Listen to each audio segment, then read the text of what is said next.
Bien. Donc, on a deux équations. On a l'équation IS, Y égale C plus I plus G.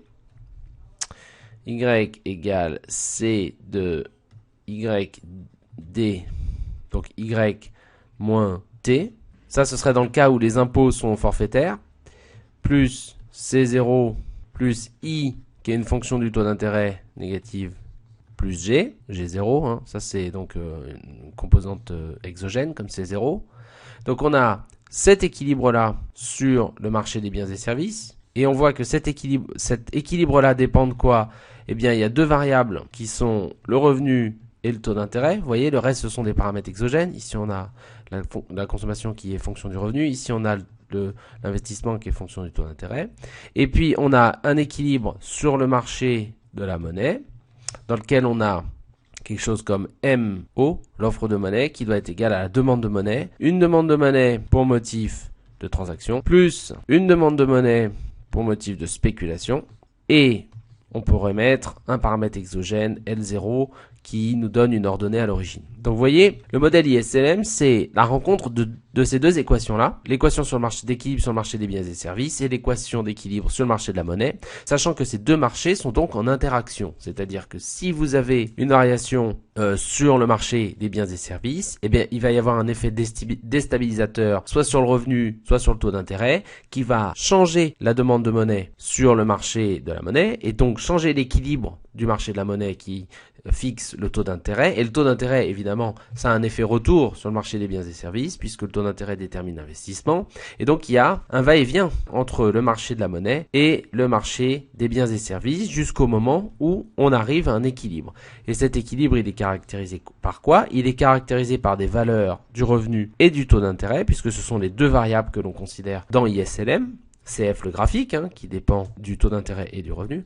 Donc il existe en fait un équilibre pour lequel on a une valeur du revenu et une valeur du taux d'intérêt qui permet l'équilibre simultané sur le marché de la monnaie et sur le marché des biens et services. Donc, mathématiquement, il faudrait donc résoudre ce système de deux équations. On a deux équations à deux inconnus. Alors il y a plusieurs manières de le résoudre. Il y a une manière avec des matrices. Il y a une manière plus simple, plus simple dans l'idée, mais un peu plus rébarbative, qui consiste à faire, sur la première équation, j'essaierai d'isoler y pour trouver y égale quelque chose. Et puis ensuite, cette valeur de y, je la remplace dans cette équation-là pour trouver r qui soit égal à quelque chose. Et cette valeur-là, je peux la remettre ici dans la première équation et je trouve mes valeurs d'équilibre. Donc on va pas faire de la résolution mathématique dans cette vidéo. Ici, c'est juste pour vous présenter l'intuition. Et l'intuition, souvent, c'est graphique, d'abord et avant tout. On a le taux d'intérêt, on a le revenu. On a IS, qui est une fonction décroissante. Et on a LM, qui est une fonction croissante. Et donc, forcément, la rencontre entre les deux fixe un et un seul point d'équilibre. Et ce point d'équilibre, vous voyez, nous donne l'équilibre macroéconomique. Il nous fixe un PIB d'équilibre, un revenu d'équilibre. Et il nous fixe un taux d'intérêt d'équilibre au point A. Donc le point d'intersection d'IS et LM, c'est ce point qui permet de résoudre le système de deux équations à deux inconnus. À cet équilibre-là, il y a donc équilibre simultané sur le marché de la monnaie et sur le marché des biens et services, puisqu'on est à la fois sur la courbe IS et à la fois sur la courbe LM. Alors évidemment, l'intérêt c'est de voir maintenant qu'est-ce qui se passe si jamais il y a une modification de IS et LM. Et ça va être l'objet de ce que l'on va voir tout de suite, puisque c'est l'objet précis des politiques économiques. Alors, les politiques économiques, elles ont pour but d'augmenter le revenu. ISLM, c'est un cadre keynésien. Qu'est-ce que ça veut dire? Ça veut dire que le revenu ici, qui est le revenu d'équilibre entre IS et LM, c'est un revenu de sous-emploi. Ça veut dire...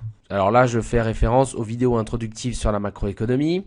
Le revenu est un revenu de sous-emploi. Ça veut dire que ce revenu a été obtenu par l'embauche d'un certain nombre de travailleurs, de certaines quantités de travail. Mais en fait, il y a toujours un problème chez Keynes de demande effective qui est trop faible. La demande à la fois des consommateurs, mais des entreprises en biens d'investissement et parfois même les dépenses publiques, tout ça mène à un équilibre avec le revenu qui est trop faible. Et rappelez-vous, nous sommes à court terme, ce qui veut dire que le stock de capital est fixe, ce qui veut dire que si le revenu diminue ou si le revenu est faible, alors cela implique soit une augmentation du chômage, si le revenu diminue, parce que le revenu, c'est une fonction du stock de capital et des quantités de travail utilisées, mais comme le stock de capital est fixe, le revenu devient une fonction directement des quantités de travail. Donc si le revenu baisse, ça veut dire qu'il y a une augmentation de chômage, parce que comme on baisse le revenu, on produit moins, et si on produit moins, ça veut dire qu'on a employé moins de gens. Ou alors, si le revenu est faible, ça veut dire que le chômage est élevé.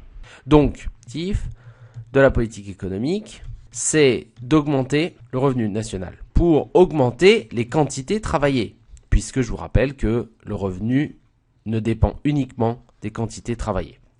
Donc, sur ISLM, on considère que ce revenu d'équilibre est trop faible, et donc le but de la politique économique, c'est de faire en sorte qu'on se déplace par là, d'accord ? Donc le but de la politique économique, c'est de faire en sorte que le revenu qui va être atteint, ce soit un revenu d'équilibre Y étoile qui soit le plus à droite possible. Donc le plus dans ce cadre-là, dans cette partie-là du graphique. Donc pour ça, il faut pouvoir trouver un moyen de faire en sorte, je vais revenir à cette présentation-là qui est plus jolie, il faut trouver un moyen pour que soit IS puisse se décaler vers la droite. Si IS pouvait se décaler vers la droite, vous voyez qu'on pourrait obtenir un point d'intersection avec un revenu plus fort. Ou alors, l'autre solution, ce serait que LM puisse se déplacer elle aussi vers la droite. Et plus LM se déplace vers la droite, plus on aurait un équilibre macroéconomique avec un revenu plus fort et donc du chômage plus faible. Alors, comment on fait ça ? La politique économique dispose de deux outils. Donc, on a la politique budgétaire et la politique monétaire. Donc, on va commencer par la politique budgétaire. La politique budgétaire, ça consiste en quoi ?